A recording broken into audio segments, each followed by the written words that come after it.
Hey, party people, it's Jaime. Producing our podcast, Confessions of a Creative Director, is one of the most rewarding and fulfilling projects of my life. I can't believe I get to meet and talk to some of the most successful and influential creative directors from around the world. I'm thrilled by all the support and encouragement I receive from listeners everywhere. Now, as a fan of the show, I invite you to join my Patreon and become a supporter of the show. You'll help me cover the editing, hosting services, and maybe the occasional tequila soda for yours truly.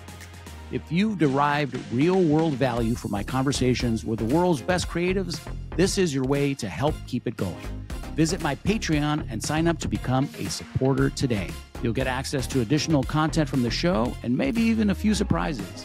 I'm looking forward to many more episodes, and I hope you'll come along for the ride with me. Visit patreon.com/confessions of a creative director to become a supporter today. That's patreon.com/confessions of a creative director. Thanks.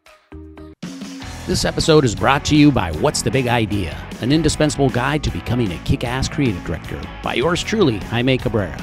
Pick it up on Amazon and now available on Audible.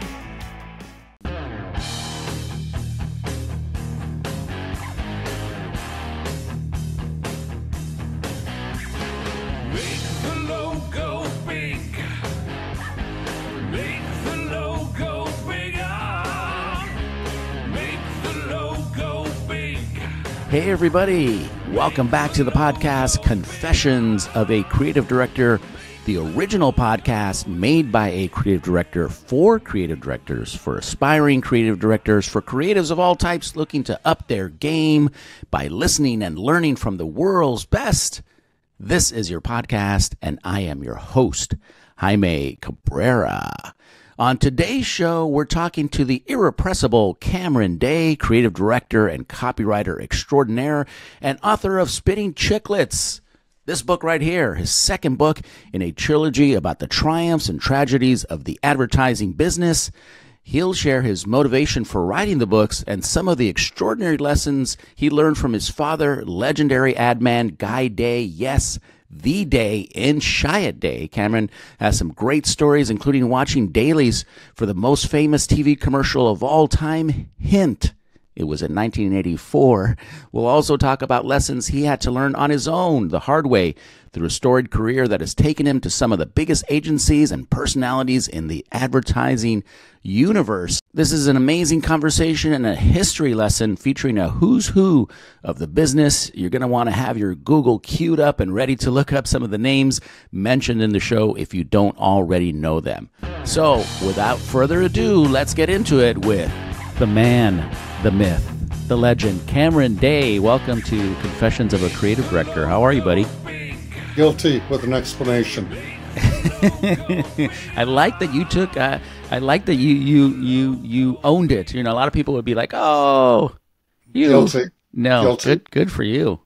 Yeah, I mean, we're going to talk about all kinds of stuff today, but you are not only have you had a very distinguished career, but you're the author of a trilogy, and not a lot of people can say they're the author of a trilogy of amazing books about this crazy business that we all work in. So, I think the moniker is apropos, man, myth, legend. How are you?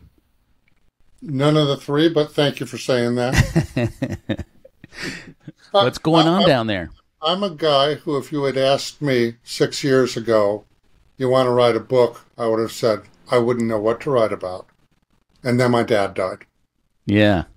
And a lot of people will ask me about what was the real motivation behind the book. So if you don't mind, can I leap into that to give a little bit of context as to how I've managed to have 3 books at this point?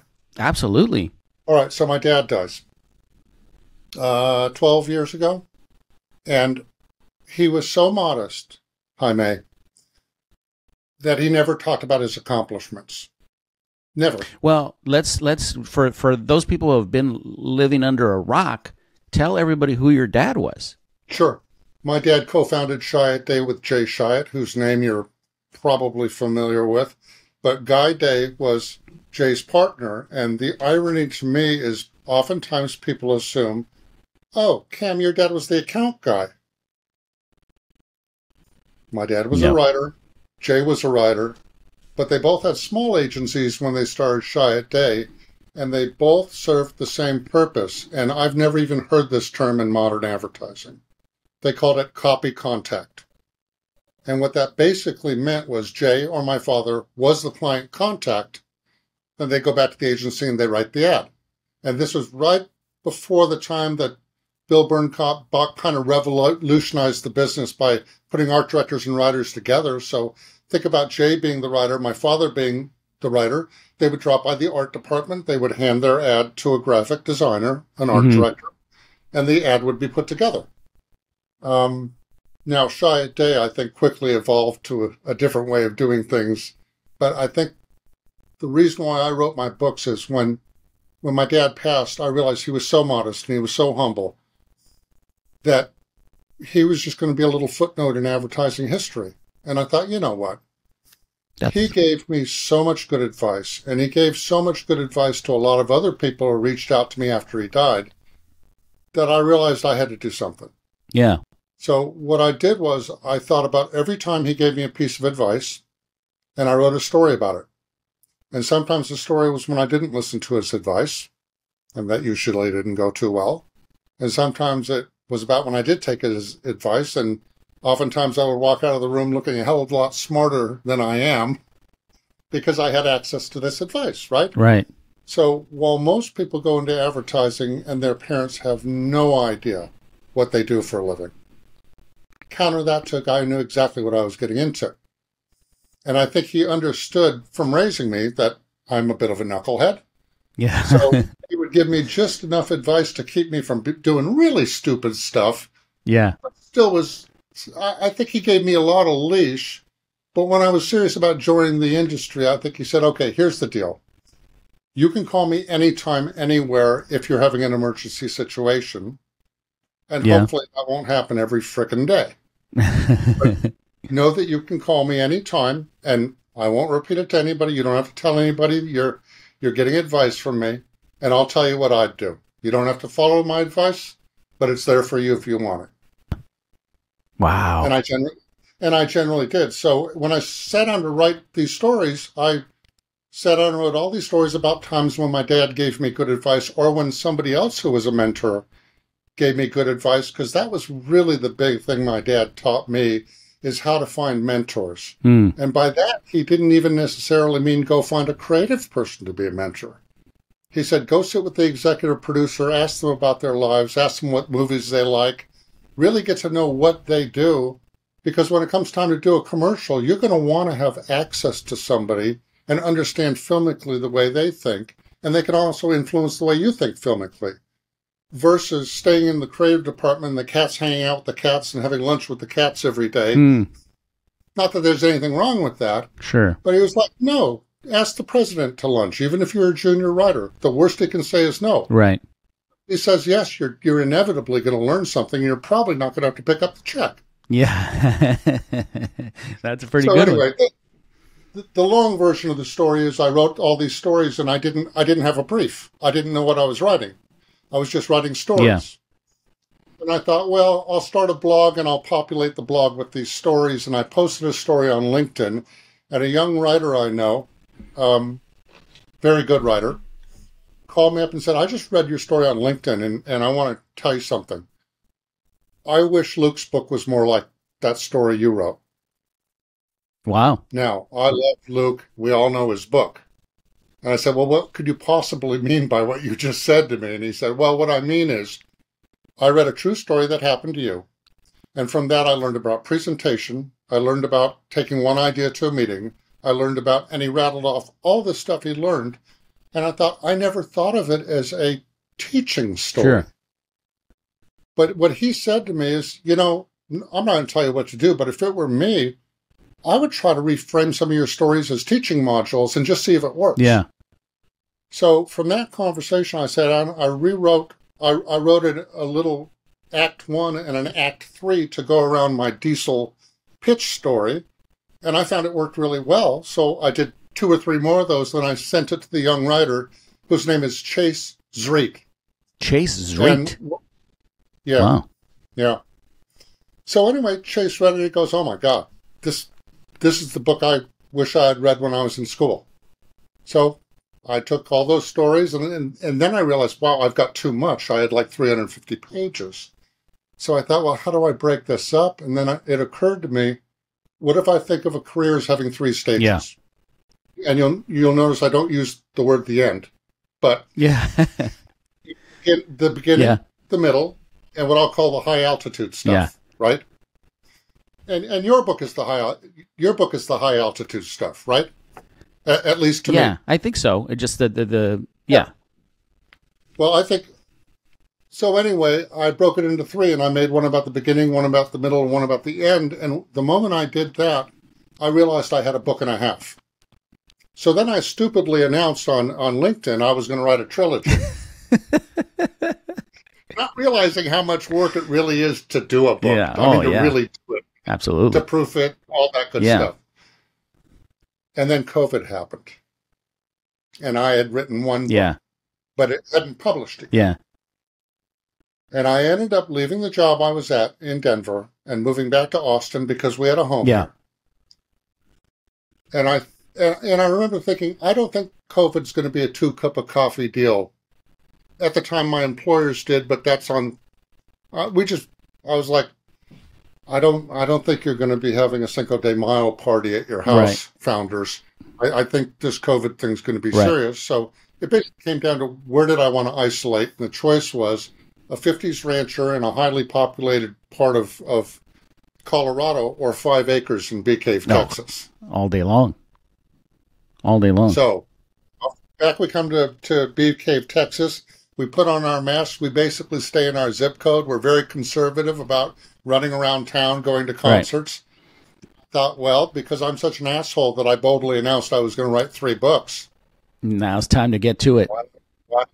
Why not sit my ass down and write book 2 and 3 during COVID and freelance at the same time, which is what I did. In a funny kind of way, Jaime, COVID worked to my favor. Yeah, I think it worked in a lot of people's favor. I mean, that's pretty much when I wrote, that's pretty much when I started the podcast. That's when I started thinking and started writing the book. I launched a songwriting club with some friends. I wrote 52 songs that year, one a week. So I think it was, I think people who took advantage of it, I think probably changed some lives for sure. Well, it definitely allowed me to be, because I was not a good student. I was basically just a man with a van and no career plan at the age of 18. Yeah. Right? A California knucklehead. I think my dad recognized in me that I had some talent, but if he could put a little bit of discipline in me, I think he figured I could probably do pretty well. So let me ask you a question, because I'm trying to wrap my head around the whole sort of little universe between you and your dad. So what was your first, where did you land first? Like, what was your first agency? And then conversely, where was your dad at that point? My dad had sold out of Chiat Day in the late 70s, came home, wrote books in a office on our property where we lived, and basically made breakfast for his kids every morning before we went to school. That's awesome. I mean, I distinctly remembered the Jimmy John's sausages. I remember the microwave. I remember it wasn't Tang, but yeah. It was like, here's your breakfast, and don't do anything foolish. Yeah. I've got a book. So, but then didn't he go back? Am I making this up? Didn't he get kind of pulled back in? No, he absolutely went back. What happened is the gas shortage happened, the recession happened, and the market for new authors really evaporated. And he had a manuscript he had written and another one he had started. And I think he was watching his sons eating him out of house and home. Hang on, got to kill a phone call. That's sorry. He was still talking pretty often with Lee Clow because, I mean, even when he left, he was still a fan of advertising, and he still loved what he had built. Lee told him one day, well, Jay's just dead set to go open a New York office, and he's going to do it. And I think my dad, who was always perfectly happy having a West Coast agency, thought, you know what, I should call Jay and see if he's interested in having me go back and run L.A., or actually the West Coast, because there was also San Francisco and L.A. And I think my dad knew that if Jay Chiat went to New York, it wasn't to fail. It wasn't to take a good cut at it. Jay was a very kind of New York kind of guy. And I think he figured if we're going to be a legit ad agency, we have to have a Madison Avenue presence. So Jay went to run New York. My dad came back to Chiat Day and partnered with Lee Clow in the LA office. They transformed the billings from $35 million to $235 million in 5 years. And Jay built New York. Now, Fred Goldberg was also on the West Coast with a Chiat Day office in San Francisco that became GMO. But at the time, my dad was flying up to San Francisco.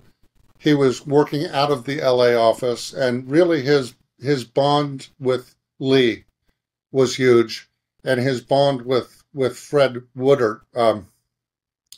Goldberg, was really strong, and that's when the Apple 1984 spot happened. Wow. So right in that time, Chiat Day went from being a really well-respected regional agency to being a really well-respected national agency.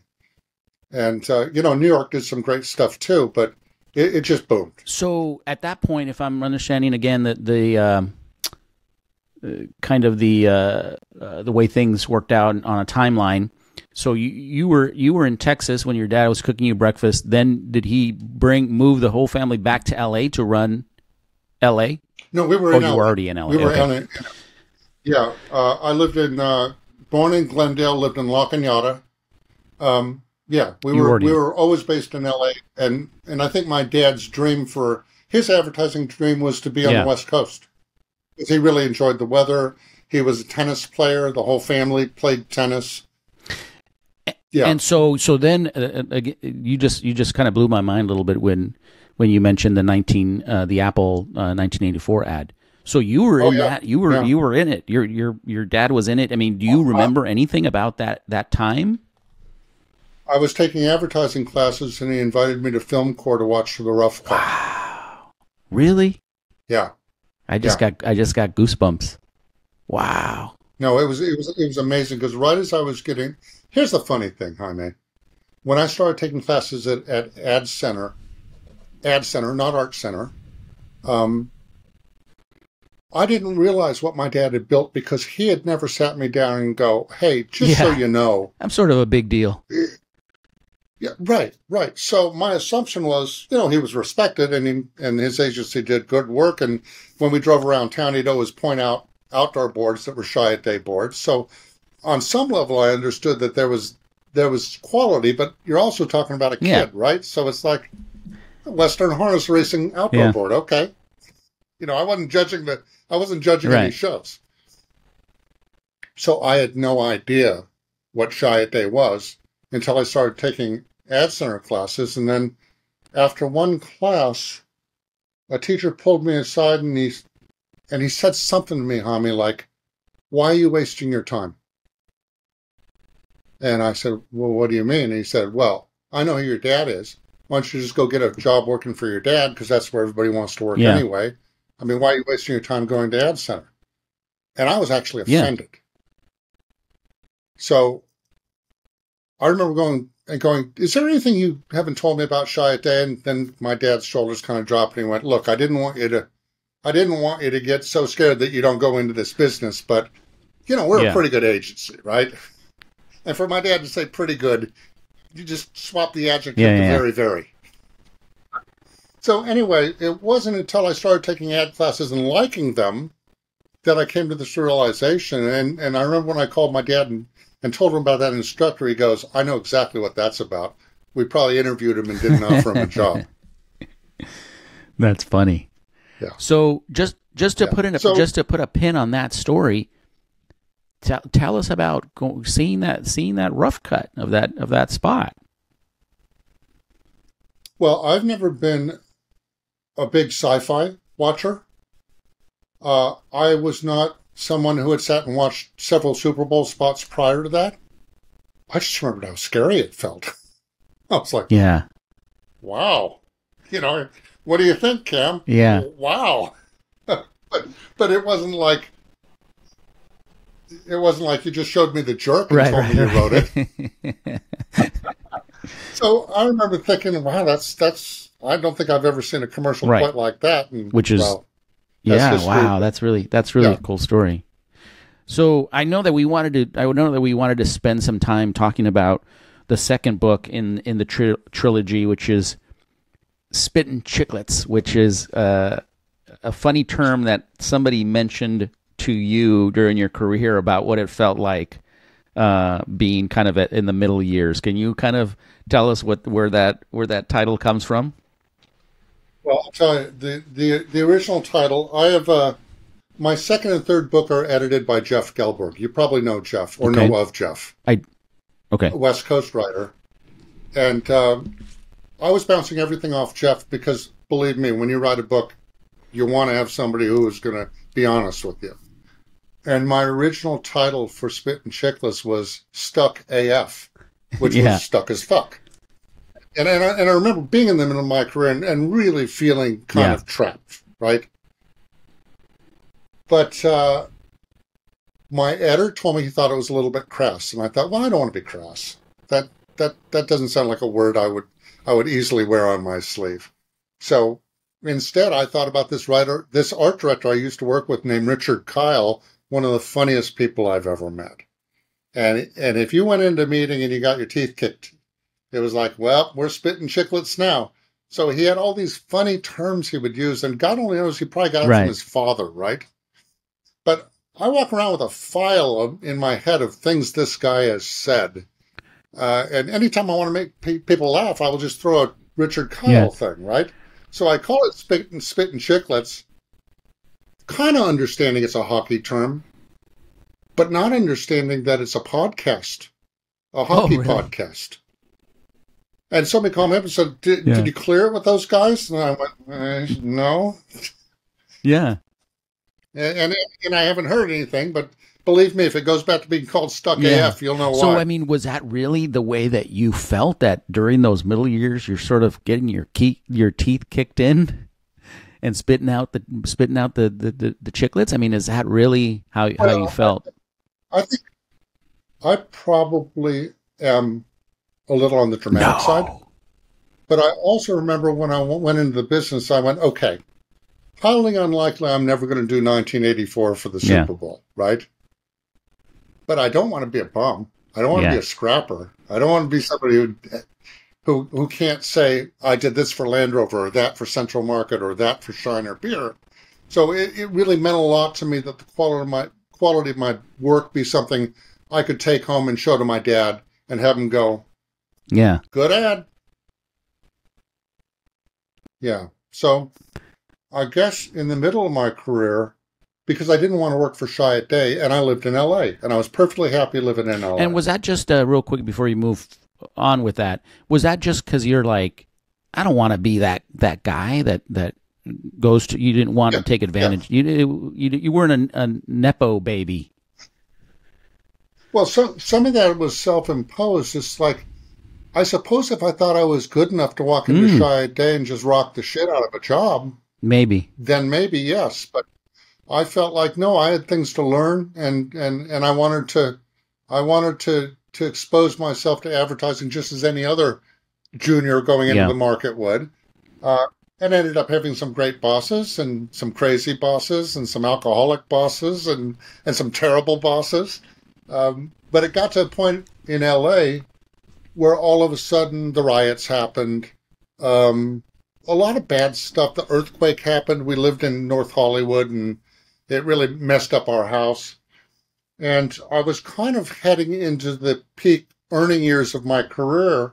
And I remember having this realization that for me, wow, is that all there is? Is this going to be my life and my career? And I thought, you've tried half the agencies in LA, and it hasn't necessarily gotten my portfolio where I wanted it to be. And then I thought, well, maybe instead of like hiding from the shadows of Chiat Day in LA, why don't I pick a different market? Okay. And this was after the riots and after the Northridge quake, and there was enough turmoil to where I thought my kids, who were 5 and 8 when we moved, are not able to go out and play in the streets the way I did when I was a kid in Southern California. And I remember thinking, how do I find that for them? Because I want them to have the same knucklehead childhood I had. And, we started looking at ad towns, but matrixing it through like criteria. We know we love live music. We know we like warm weather.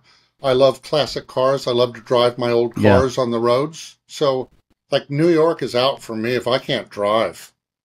Not that I'm the world's best driver, mind you, but it's something I enjoy doing. So what ended up happening is we were just looking at cost of living and Money Magazine and best places to live. And I'll be damned if Austin didn't keep matrixing very high on that chart. Then as we leaned into it, live music capital. That's right. Whether it is or not is. Nashville might have something to say about that. All these, that's right. No, I agree with that.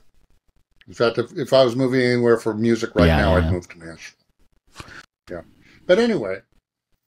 Sorry, I didn't mean to. So you're saying that Austin keeps matrixing and... Oh, yeah. So, okay. Who are the national shops in Austin? GSD&M. GSD&M. So I was a GCD on Toyota at the time. It was my first CD job. And I had been at Saatchi for about a year full-time and almost a year before that freelance at day rate.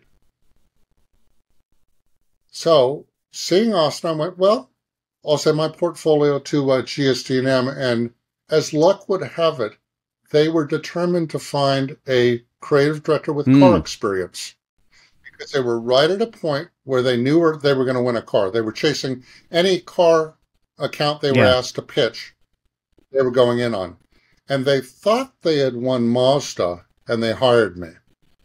And I was ostensibly going to GSD&M to run Mazda, and then they didn't get the business. And I was like, we had already signed papers and the whole bit, so I was like, okay, well, I totally get it if this can't happen now. And they said, no. Here's the deal. They had Pennzoil at the time. And Pennzoil had accounts that they called ancillary brands. Gum Out Fuel Injection Cleaner, Classic Car Wax. All the ads that appeared in all the geek magazines that I read as hobbyist, right? They go, come on those accounts. As soon as we pitch a car account, you'll be the writer half of the lead team. So I take the job. I go there, and like about a year in, we pitched Land Rover and Winnie. Yeah. And I was just talking about Land Rover yesterday. Somebody brought up a funny story. I'm going to tell you a little shit. I love it. This is why this is what we said. We're just gonna go with the flow. I want to hear all these stories. I'm sure the audience does too. So, GSD&M pitched against Kirschenbaum and Bond, who at the time were very, very good, and Crispin, who were off the charts. I mean, this is Crispin at their height. And we were invited to a meeting in Bethesda, Maryland, where headquarters was. And they asked us, well, everybody needs to suit up in Land Rover apparel. Okay, so we all went to the website and we picked out khakis and picked out polo shirts and showed up at the meeting wearing our Land Rover gear. And we were there to be dipped in green, which is basically what they put all their dealers through so they understand the brand. And Alex Bogusky shows up for dipped in green, wearing cargo shorts.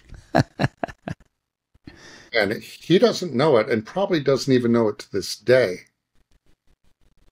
He became the guy who wore the cargo shorts instead of the Land Rover garb. And after we won the piece of business, I said to Kim McCullough, well, well, what did Crispin show? She said Crispin was out the day Alex Bogusky showed up in cargo shorts. That's pretty funny. Yeah. But here's the other irony. We win Land Rover. A few months later, they win Mini. Yeah. Yeah, they did fabulous work for Mini. So I don't think either agency really lost. Okay. They lost. All right. So sounds like you get off to a pretty great start there at GSD&M. So what happens from that point? Yeah. Where do you start to kind of feel those, the middle year blues? Well, I was feeling that in LA, frankly, because I realized that when I was at Saatchi & Saatchi, you weren't allowed to have a spirited debate with your client. You lose an $800 million account, the door's going to be open real fast. You're going to be kicked out through it. So there was kind of this unwritten rule that, hey, Toyota gets what Toyota wants. And when I took the full-time job, I asked to work on motorsports because I love cars. I love all that high-performance stuff, right? And as it turned out, the best work that was done in the agency that year was Toyota Motorsports, because I ended up having a great relationship with the client. But in terms of the national accounts, the trucks, the SUVs, that's the other stuff I was running, I didn't feel like we had a great campaign running. I didn't feel like we had clients that really were wanting to do great stuff. Except for the motorsports client, I felt like, okay, I could end up getting comfortable there and not doing the level of work that I really wanted to do. Turn around and go, man, I've been at Saatchi for 8 years and I haven't done anything super, right? So part of it for me was just going, well, okay, now I'm a creative director. Now how do I turn that into great work? And that's what ended up happening when I went back to GSD&M.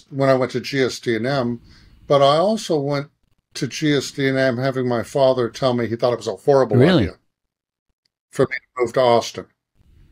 And he said, you're going to go to GSD&M, no matter what they put you on. A year after you've been there, they're going to pull you off it and try to put you on some shitty account, and there's going to be not a whole lot you can do about it. You can't cross the street and go to another agency, right? They move you there. So I kind of had this fear embedded with me that if I didn't prove my dad wrong, shame on me. So when I walked into the building with the mindset, I'm not here to make friends. I'm not here to go out drinking with the other GCDs. I'm here to make the work better, whether it's in my group or whether it's in any other group that's pitching a piece of business. Like I would be the guy that'd come in and pitch an idea to the creative directors. But the other thing that happened is when I interviewed, Roy Spence challenged me to do that. So I figured in a funny way, I had permission from Roy Spence to stick my nose onto any account and go, hey, throw this into the mix. And because I did that, I ended up winning pencils for stuff that I wasn't even supposed to work on, which I don't think made me real popular with other GCDs, but it really impacted the level of work I was able to do. I mean, that takes some balls to do that, right? Because as we all know, there can be a lot of ego involved, right? And well, I would tell you I didn't do it like an asshole. You wouldn't go to the GCD leading the account. You would go to the creative direct that were creatives that were working on whoever had it. Yeah, I say, look, for what it's worth, I did some thinking against this, and I'll tell them, I got the brief. I looked at it, and look, everybody was busy enough to where I felt a lot of the creatives at GSD&M were going home at 5 o'clock, no matter what. And that's fine. If you're working on Walmart, I get that. But, excuse me.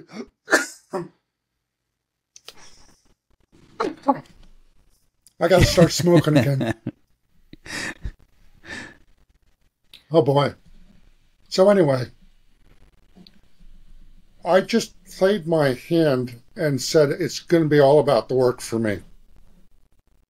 And I was very, very fortunate because I not only got to work on Land Rover, there was an issue that happened on Rolling Stone magazine where we couldn't sell a campaign to that client.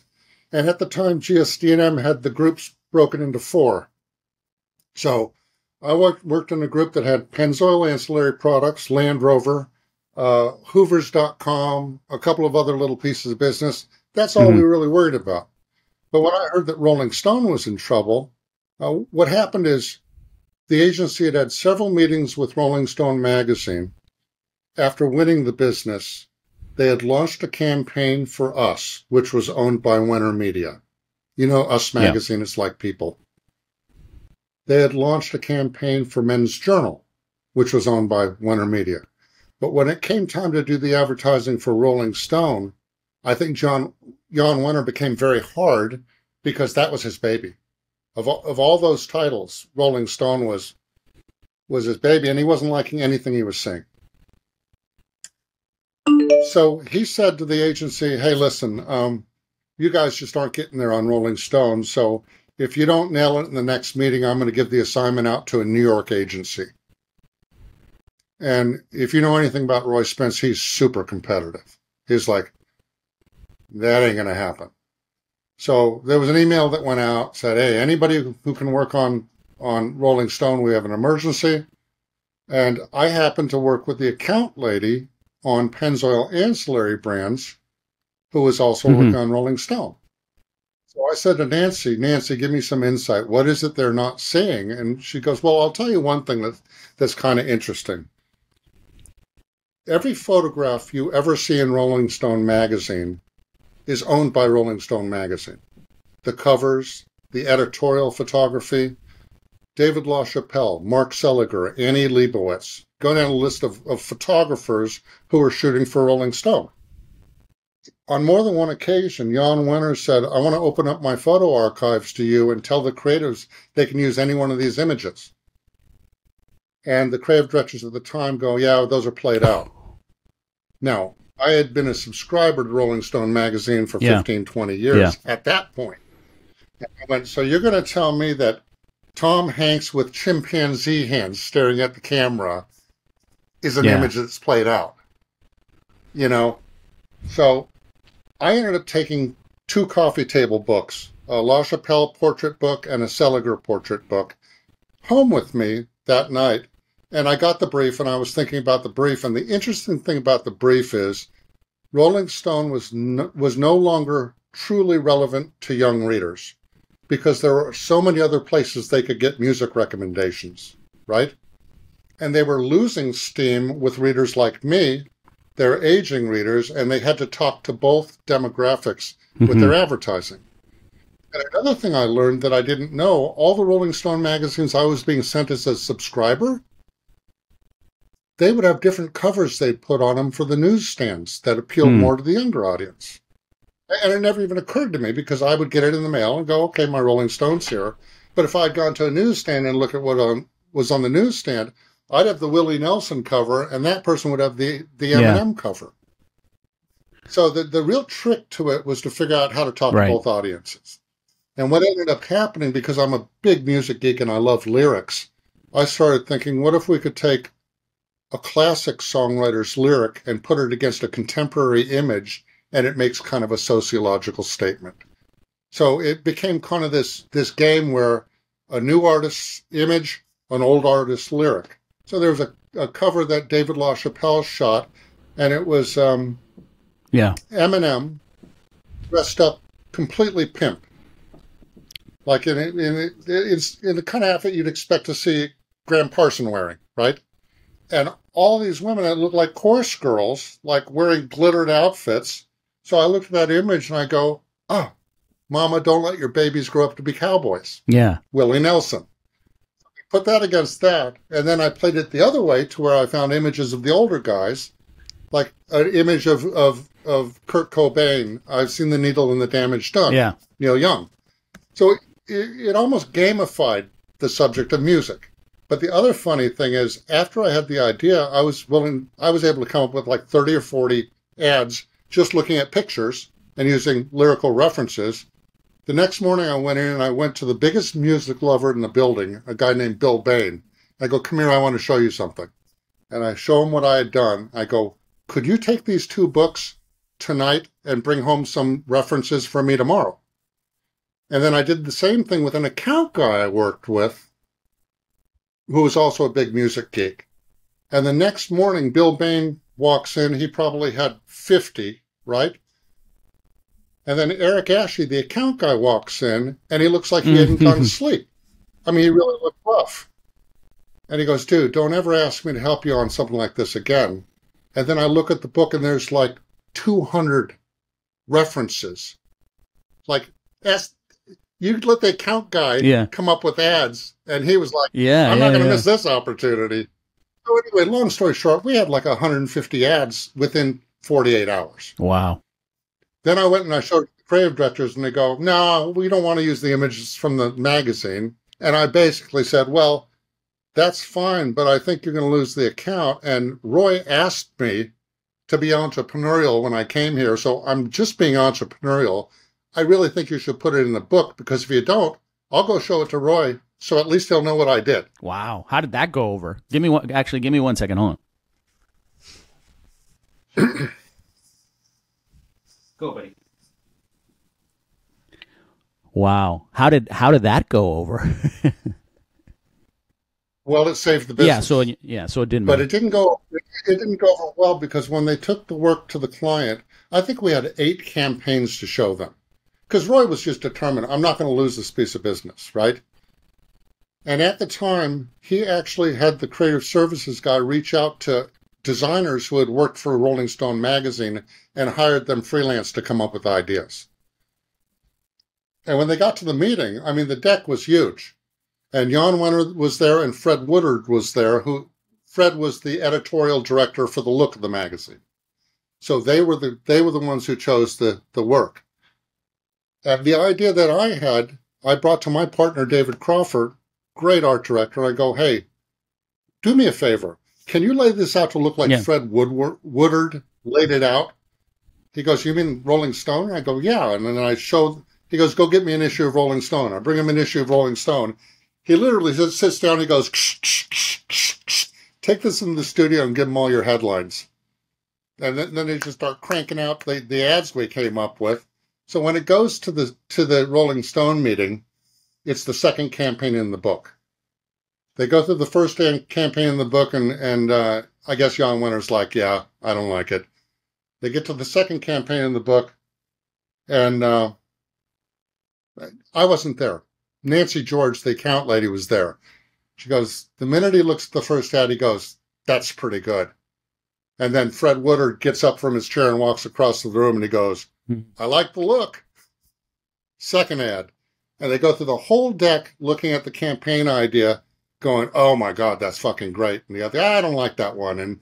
But at the end of the thing, they had just sat there and done the whole gamify thing with the ads, right? So they get done, and Jan Wenner goes, this meeting's over. There are 6 more campaigns to show. And he goes, you did it. I didn't think you could do it, but you did it. He goes, but I got a question I want to ask. He goes, did anybody I used to employ at this magazine come up with this ad campaign? Because he had heard that GSTM had hired designers who had worked on the magazine. And the agency really felt like they were on the spot. Yeah. Oh, shit. No, it wasn't done by any of your designers. And he goes, well, who was it done by? And Nancy George looks at the creative directors, and they're tense as hell. And she goes, his name's Cameron Day, and he works on Land Rover at the agency. And Jan Wenner says, does Cameron Day have a phone number? And Nancy pulls out her phone, gives him my phone number. Beep, beep, beep, beep, beep, beep. He calls me. I'm sitting in my office at GST now. I answer the phone. He goes, yes, is this Cameron Day? And I said, yes, it is. And he goes, I'm just calling to say thank you. And I go, who is this? And he goes, this is Jan Wenner at Rolling Stone. And I wanted to say congratulations. Bear in mind, this is in front of the creative directors, right? I wanted to say congratulations. And I say to him, for what? He goes, you're now creative director of Rolling Stone magazine. See you soon. Really? And hangs up. Oh, my God. What a great fucking story. I mean, goosebumps lifting from my arm, going, holy crap, I can't believe it. That's cool. That's Yeah. And then the agency decides, well, no one GCD in the building gets to have Rolling Stone and Land Rover. It's just not going to happen.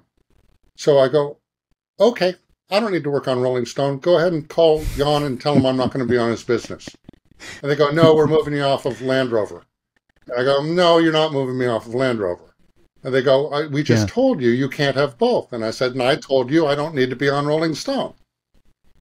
So I go, all right, go ahead and call my Land Rover client and tell them about your plan. And then I raced to my office and called my client and said, do you want me on your business? She said, absolutely. I said, please stick to that story. I call my client a Land Rover. She goes, you're not pulling Cameron off my business. Oh, my gosh. So, I mean, I love that story. And that's the second time I've gotten goosebumps on the show. I didn't care if I got fired. I cared I think that's probably hard for a lot of people because I know for me, right, I have for better or worse, I want to get along with people. I want people to, I'm not obsessed with people liking me, but that definitely takes a lot of balls. Again, what was the relationship like with the other people? Was it strained? Was it? Oh, I love my GCD partner, David Crawford, was great, but bear in mind, I basically took something that came right out of Roy's mouth that he said to me when he interviewed me. He said, before I hire you, I need to know that you're an idea person. Yeah.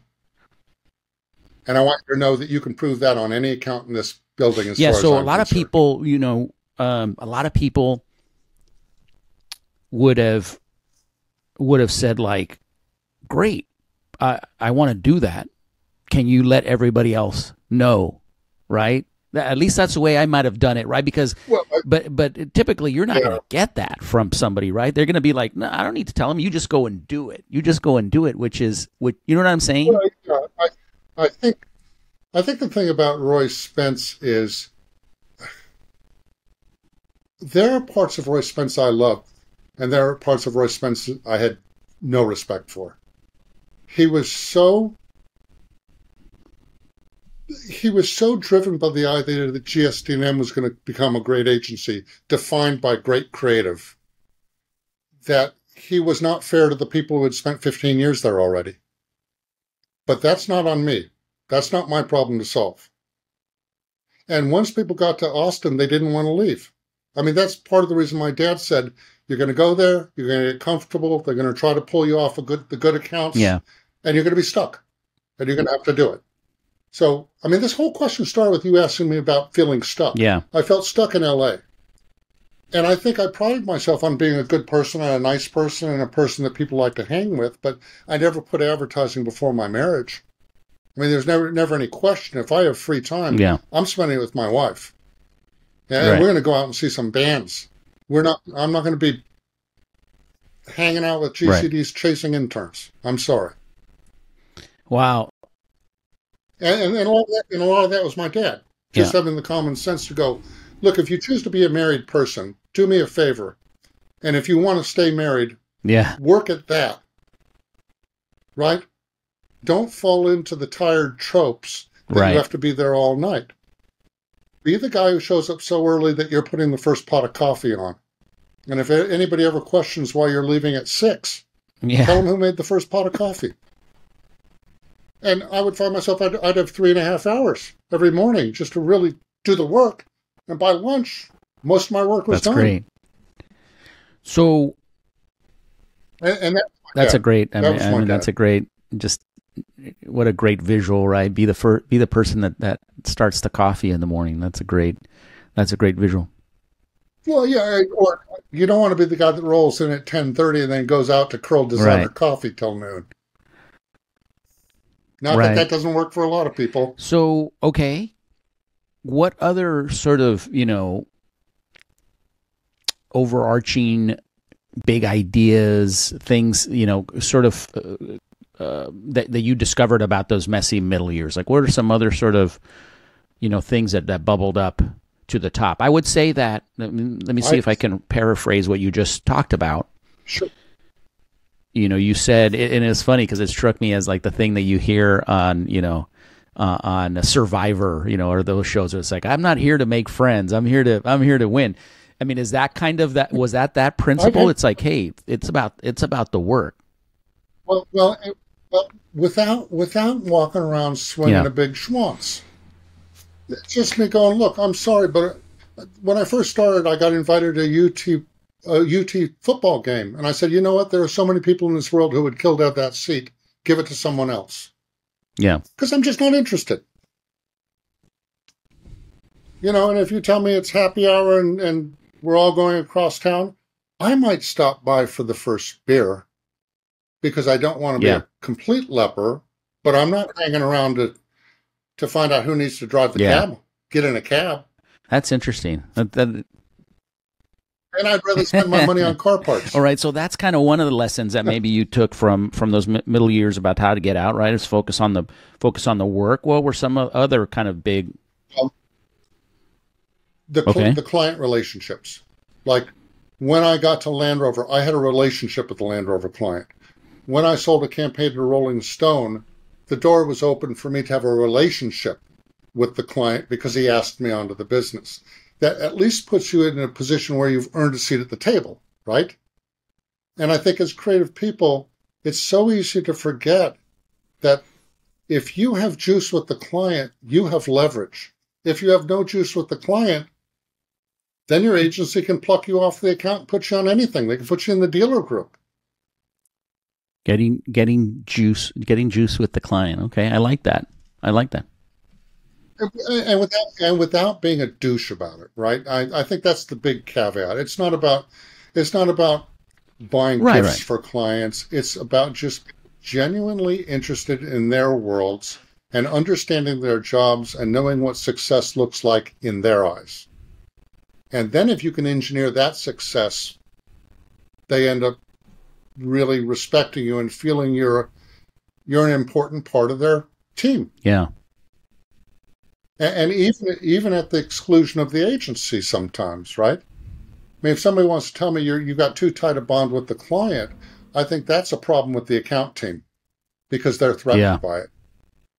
That's not my problem. Yeah, you're giving me a lot of things to think about. Well, and look, this is not the most modern philosophy, right? In what? Why do you say that? I like to say Well, I think because of all the media that we need to solve for, you have to collaborate more now than ever. So it's important. It's important to be collaborative. I'm not suggesting you should not be collaborative, but there is a part of me that's kind of old school, but it's very much driven by the way my dad rolled. It's like you're only as good as your last ad. You're not the most important person in the room. You could do the greatest thing in the world yesterday, and you're going to do a piece of shit the next day, and at least be humble about your victories, because people will sooner forgive your losses. Let me ask you a question. So the way that you described, your time at just D&M, and you're saying, hey, I was when I got hired, I was told to kind of stick my nose into stuff and over. Yeah, right. I was given permission. Were you? Did that happen? Did that ever happen in the reverse, where people were coming to you, and how receptive were you to that? Were you? Oh yes. When we won Land Rover, every creative in the building wanted to work on it. And at first we said, fine, we'll paper the walls on every assignment. And then the attrition starts happening. And people realize, at some point you have to do real ads. Sorry. And people start to realize, oh my God, I'm going to have to stay here all weekend if I want to work on Land Rover. And it's like, well, I'm not going to ask anybody to work all weekend, but I know I'm willing to give up a weekend to work on it. Because it's Land Rover. Like if we had one Mazda, it would have been a different story. But I guess what I'm asking is somebody, because in the scenario that you talked about, you were kind of coming in, and I'm going to use silly language here, but you were kind of coming in on another GCD's turf, right? And kind of saying like, hey, that's right. And you were going sometimes to the creatives and saying, hey, here's some thoughts I've had, right? Did that ever happen to you, and how did you react to it? Yes, it did happen to us. We had a couple of accounts in our group that if we had a bumpy meeting and the feeling was we needed to be back out there, yes, other people would be asked from other groups to work on it. And my philosophy is no matter who comes up with the idea, always back the best idea. You can hate the person with the intensity of 1,000 suns, but don't shit on their idea if it's the best thing on the wall. Support it. It didn't. Yeah. So to me, it's always the best hat on the wall. I don't care who came up with it. Once in a while, it may be me, and I don't want to be the first person to say it. But yeah, and look, there are times where I know, look, I hit a triple. And if somebody says, what do you think? I'm not going to pick my triple. I'm going to go, that's a home run right there. Even if the person who did it is a complete asshole and I hate them. You know, that says a lot about, who you are as a person, because that could potentially be hard for a lot of people, right? A lot of people don't have that. Well, I think that's how Chiat rolled, right? So, I mean, I just feel like when my dad and Jay said we're going to hire people better than us and we're going to create an environment where they can do the greatest work of their careers, but we're going to be hard on the work. That's what they did. And the proof is that they are who they are today. Now, it's not that I'm not suggesting they didn't have lapses and whatnot, but I mean, judged on a bell curve, Chiat's not too far from Wyden in my mind. So, okay, what other sort of big lessons did you take from those middle years? Be willing to fail.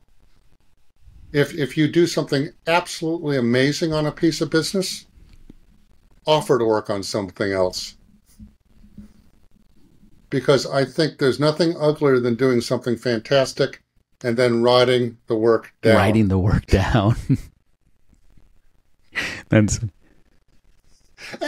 that's also just from talking to my dad. He goes, look, if you engineer a victory, like on Rolling Stone, I remember calling him and going, here's my dilemma.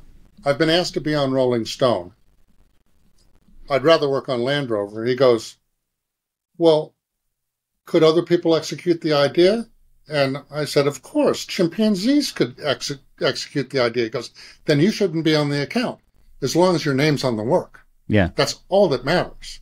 So that became my response. Yeah, no thank you to Rolling Stone, and yes to Land Rover, because they don't want to pull me off their business anyway. Because you already had established sort of the winning idea, right? And kind of as illustrated by the process that you used, you came up with the big idea, which was this mashup of old and new. So that at that point, it's just about execution, right? Oh, I mean, you could give that to an ad school as an assignment, and because it was basically driven by whatever the person who worked on it, what's their playlist, right? I wasn't coming up with Miley Cyrus lyrics, but if I gave it to a 20-year-old person, they'd go, oh, there's Billie Eilish, and there's this and that's that, and I'd be going, there it is. That's interesting. All right. Yeah, it was an embarrassingly simple idea. That's great. But the other thing is it did exactly what the client had been asking the creatives to do. All right, so we've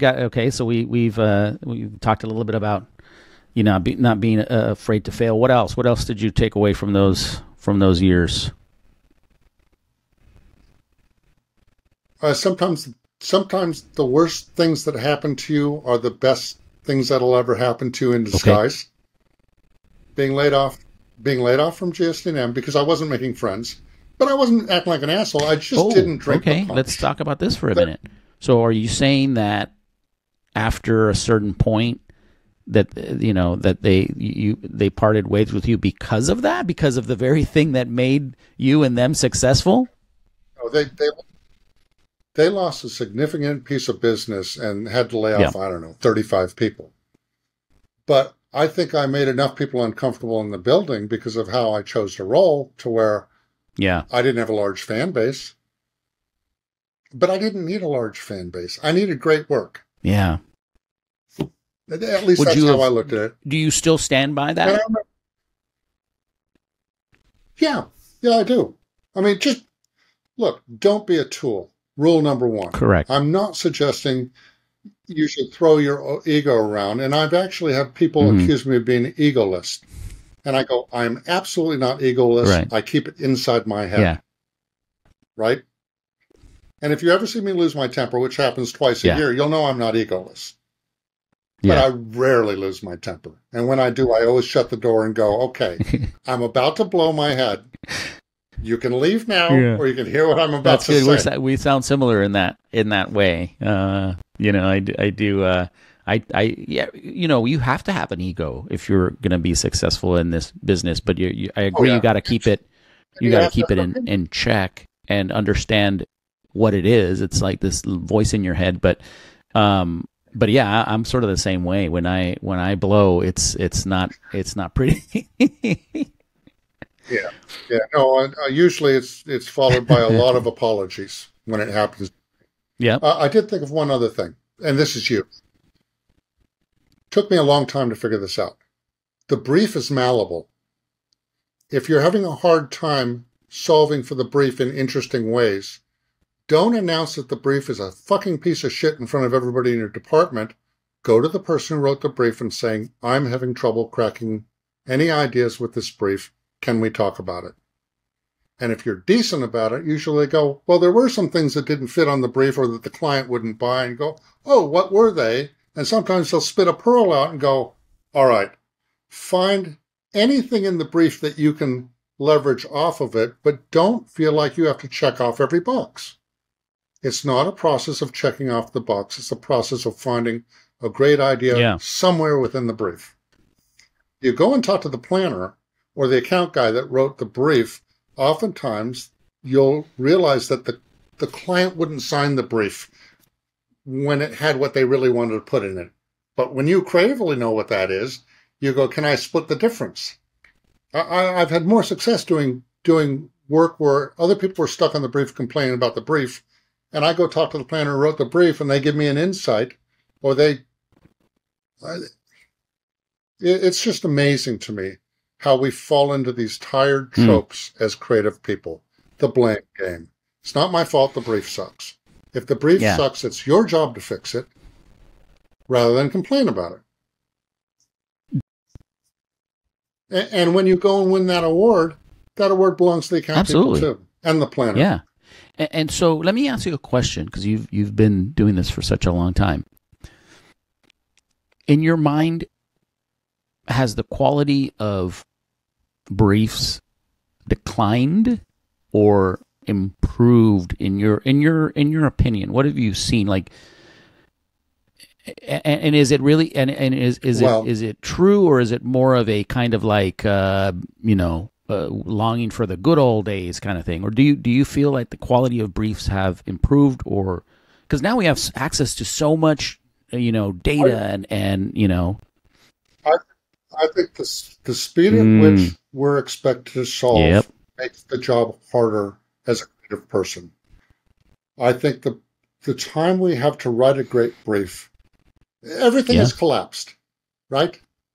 So I just think if you're having a problem with the brief, try to figure it out quickly and try to find a redirection rather than going 2 rounds before you realize the brief's not leading to good work.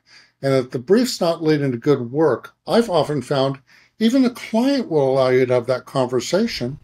If you say, look, offer this brief, we come up with this, and this. We don't think any of them are good enough for your brand. Can you help us look at this a little differently? Most clients will go, well, now that you put it that way, yeah.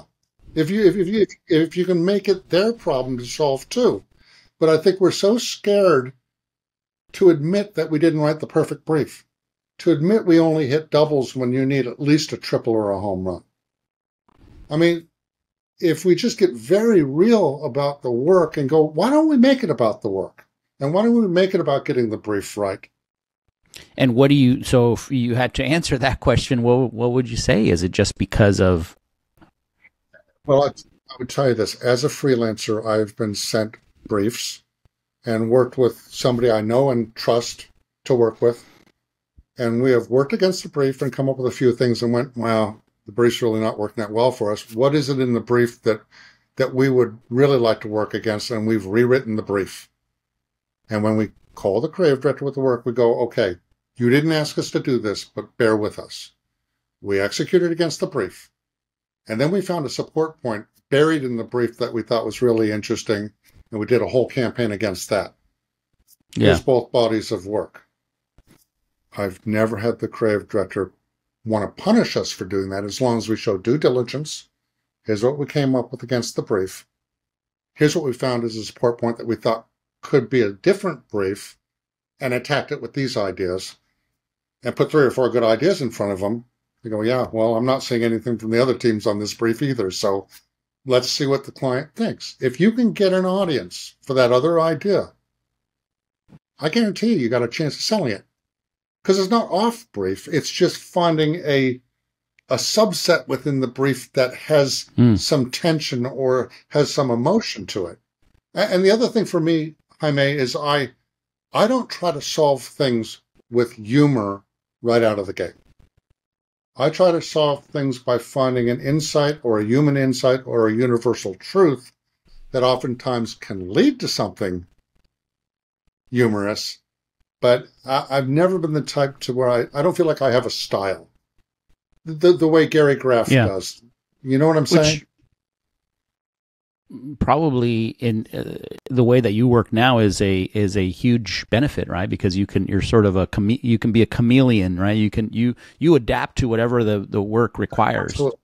Well, and that's probably the other thing that I think so amazing. I never sit down with a brief and try to sell them on a Cameron style idea. I try to find the truth within the brief and then write something that speaks to that truth. Because my name's going to be on it. But it's so funny to me how a lot of times everybody tries so hard to be the funniest person in the room. If you can put the smartest execution in the room in front of the client, even if it isn't funny, I guarantee you'll still be proud of the work. Our Land Rover work, none of it was funny. Yeah. It was reverential. All right. Well, let's start to wrap up here. Are there any things that you feel like you haven't touched on that can help somebody listen? This is going to be a great episode, by the way, and very different from a lot of the episodes that I do. It's like people are going to be. It's like they just dropped in on a conversation between us, right? But is there anything that you want to, kind of final parting words to somebody that might feel like they're in these messy middle years, like, one final piece of wisdom? I had breakfast with a writer yesterday who I would trade portfolios with. He's phenomenal. He got laid off from a job he had for, let's just say years. And it didn't end well. Don't stay too long is the advice I'd give any creative about a job. Be true to yourself and don't overstay anywhere. I mean, I like that. Kind of, it's hard to live. That's the hard part, right? It's like, because I don't, Well, I'll give you an example.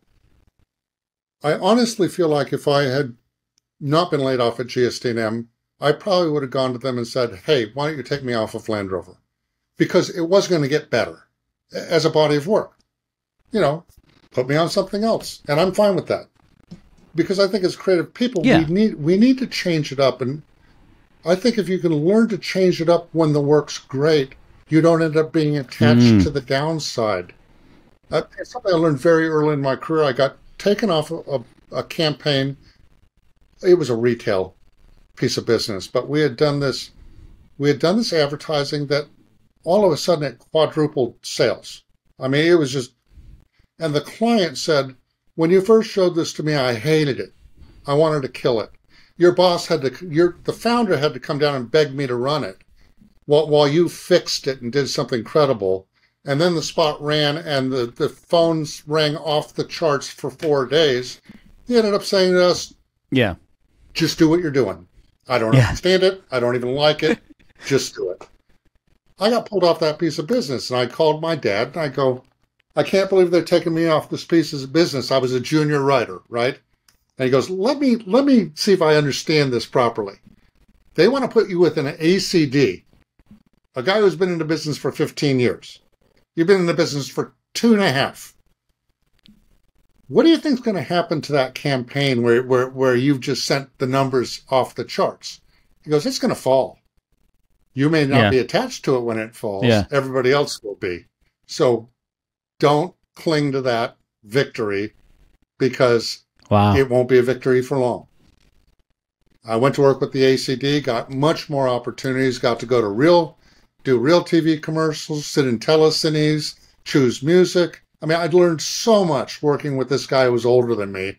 And it started as me saying, why do I have to work with the old guy? I said that to my dad on the phone. And he didn't get pissed at me very often, but he said, are you alone in the room right now? I go, yeah. He goes, sit the fuck down and let me tell you something. You ever say that in front of me again, you can stop calling me for advice. Oh, he was pissed. And he was right. I gotta believe that your dad is super proud of you. And especially the fact that you've chosen to kind of follow his path in terms of giving back this advice and this knowledge to the next generation. So, thank you for what you do. Keep writing. I don't know how many more you got in you, but this is the second book in the trilogy. I've been working my way through it. The stories, if you think these stories were great, just you got to read this book. It's just chock full of really great stories. Hey, and if I might, thank you. I appreciate that. Awesome too. I appreciate that. Yeah, a lot of my friends. Yeah, and I think you'll definitely be in the next version when I update that, because now I'm so many more so many episodes. But the other thing and just to kind of bookend our conversation, what you said at the beginning, when the person that encouraged you to write more about it, the lessons are in the stories. The lessons are in the stories. You have to be, like anything in life, you have to put it together, right? You're not going to come right out and have a step 1, step 2, step 3 thing. It's like, pay attention to the stories, glean the lesson from it. And I think this book, has that in spades. It's got great stories and great lessons if you just take the time to kind of pay attention and dissect them. So congrats for that. You're awesome. Man. Thanks for being on the show, and we'll talk soon. And that's going to do it for another episode of Confessions of a Creative Director. Thanks to my very special guest, Cameron Day. Don't forget to pick up Spitting Chiclets, a great book filled with all kinds of great stories. If you like the stories we talked about there on today's show, wait till you check out the book. Pick that up. And while you're doing that, put this one in your cart too. What's the big idea? An indispensable guide to becoming a kick-ass creative director by yours truly. Put them both in your cart, would ya? And do me a favor, subscribe to the show. And if you'd like to help continue the show, become a paid subscriber on my Patreon page. That's patreon.com/Confessions of a Creative Director. All right, got some more great shows coming up, so be sure to follow along, subscribe to the podcast, tell all your friends about it. And until next time, peace, love, and creativity. See ya.